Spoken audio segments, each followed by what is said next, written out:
Welcome to another Strength of a Queen video. Today we are breaking down the question: is it narcissism or just emotional immaturity? How to tell the difference. Subscribe to get notifications so you don't miss new videos on narcissistic abuse recovery, healing, and reclaiming your power. Not every toxic person is necessarily a narcissist. Today, we're breaking down how to tell the difference, so you can better understand what you've experienced, set healthier boundaries, and protect your emotional well-being, especially when moving into new relationships. Stick with me until the end because we'll cover the single most important factor that separates narcissism from immaturity. 1. Understanding emotional immaturity. Emotional immaturity isn't inherently malicious. Emotionally immature people struggle with managing emotions, handling conflict, understanding other people's needs, taking responsibility for their actions. They may act impulsively, overreact to stress, or avoid tough conversations, but they typically don't intend to cause harm. Emotional immaturity often stems from their own unresolved trauma, lack of emotional education, or arrested development.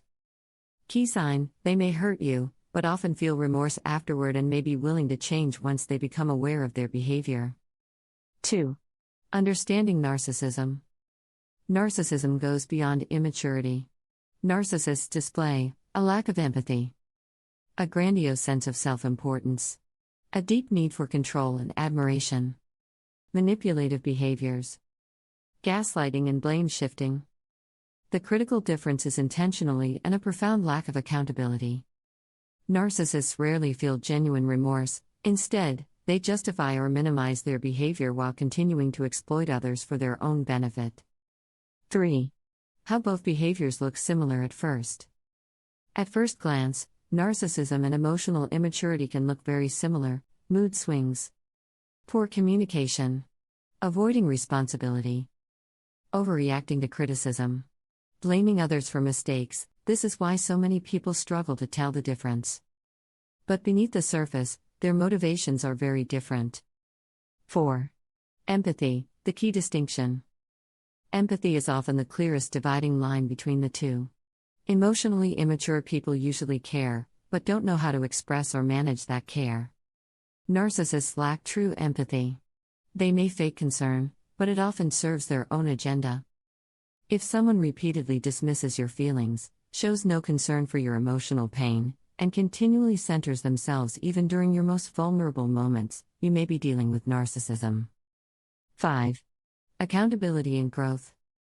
Emotionally immature people, when made aware, may express genuine remorse and actively seek growth. They may go to therapy, read books, or take responsibility over time. Narcissists resist accountability. Instead of acknowledging harm, they blame others, rewrite history, launch smear campaigns, play the victim. With narcissists, genuine change is rare because they believe they are always right. 6. Control and manipulation. Emotionally immature people may act controlling out of fear or insecurity. Narcissists seek control as a way to maintain power and dominance. They often use gaslighting to distort your reality, withhold affection as punishment, use silent treatment to manipulate, create triangulation with others. The manipulation is strategic rather than reactive. 7. Intentional harm versus accidental harm. Emotionally immature people often don't intend to hurt you. Their behavior stems from poor coping mechanisms or emotional underdevelopment. Narcissists often know exactly what they're doing. They may push your buttons intentionally, exploit your vulnerabilities, use your empathy against you, set traps to provoke reactions. This intentional harm leaves deeper emotional wounds. 8. Relationship patterns over time. Emotionally immature people may show progress with time and effort. With narcissists, patterns typically repeat and escalate. Love bombing turns into devaluation, gaslighting worsens, boundaries get violated repeatedly. You feel increasingly isolated and confused. The cycle of abuse with narcissists rarely ends without complete separation. 9. The narcissist's mask. Narcissists wear a mask of charm, confidence, and charisma early on.